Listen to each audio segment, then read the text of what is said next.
অনেকেই ভেবেছিলেন বেগম খালেদা জিয়ার চিরবিদায়ের সঙ্গে সঙ্গে হয়তো শেষ হয়ে যাবে ফাতেমা বেগমের সেই ছোট্ট চাকরিটাও, হয়তো কিছু টাকা পয়সা দিয়ে বিদায় করে দেওয়া হবে তাকে। কিন্তু এটা জিয়া পরিবার, যেখানে সম্পর্ক কেবল টাকার অঙ্কে মাপা হয় না, এখানে বন্ধন হয় আত্মার, ভালোবাসার আর মমতার।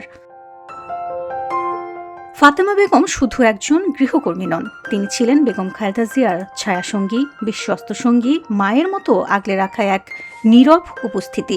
দাদির বিদায়ের পর যেন দায়িত্ব এসে পড়েছে নাতনির পাশে দাঁড়ানোর। ফাতেমার চোখে তাকালে বুক কেঁপে ওঠে, চোখে জল, গলায় আটকে আসে কথা। মনে হয় তিনি যেন নিজের মাকেই হারিয়েছেন। আর হবেই বা না কেন, বেগম জিয়া সারাক্ষণ ফাতেমার খোঁজ রাখতেন। কোথাও যাওয়ার আগে, রাতে ঘুমানোর আগে জিজ্ঞেস করতেন, ফাতেমা খেয়েছে তো?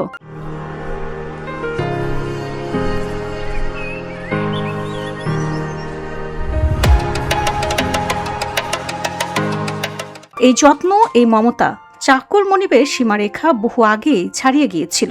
১.৫ দশকেরও বেশি সময় ধরে কারাগারের অন্ধকার প্রকোষ্ঠে, হাসপাতালের নিঃসঙ্গ রাতে, লন্ডনের দীর্ঘ চিকিৎসায়, রাজপথের উত্তাল আন্দোলনে এক মুহূর্তের জন্য পিছু ছাড়েনি ফাতেমা।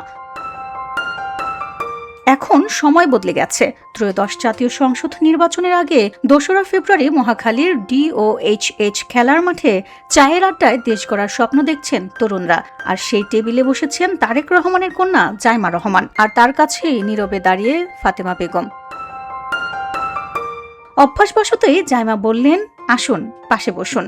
নিরাপত্তা কর্মী চেয়ারও আনলেন, কিন্তু ফাতেমা বসলেন না। লজ্জা, সংকোচ, হয়তো বহুদিনের অভ্যাস, তিনি পাশের খালি টেবিলে গিয়ে বসলেন।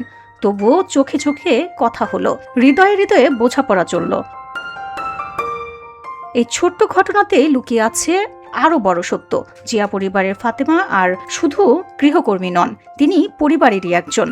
আজ তিনি জাইমার পাশে, ঠিক যেমন একদিন ছিলেন দাদির পাশে। ফাতেমা বেগমের গল্প শুধু দুঃখের নয়, এটা ভালোবাসা, আনুগত্য আর মানবিকতার গল্প।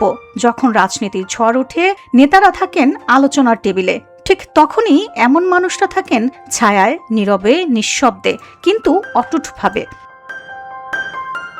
বেগম জিয়া হয়তো শারীরিকভাবে আর নেই, কিন্তু তার মমতা আর ভালোবাসা আজও বেঁচে আছে ফাতেমার মাঝে। আর সেই মমতার ছোঁয়ায় আজ জাইমা রহমানের পাশে দাঁড়িয়ে ফাতেমা বেগম আরও নতুন করে শুরু করেছেন একই ভালোবাসায়, একই নিষ্ঠায়।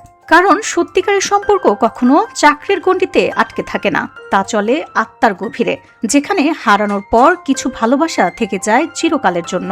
ফাতেমা বেগম আজ আর একা নন, তিনি জিয়া পরিবারের অংশ, ভালোবাসার অংশ, যে ভালোবাসা কখনো শেষ হওয়ার নয়। ভিওটি বাংলা নিউজ ডেস্ক।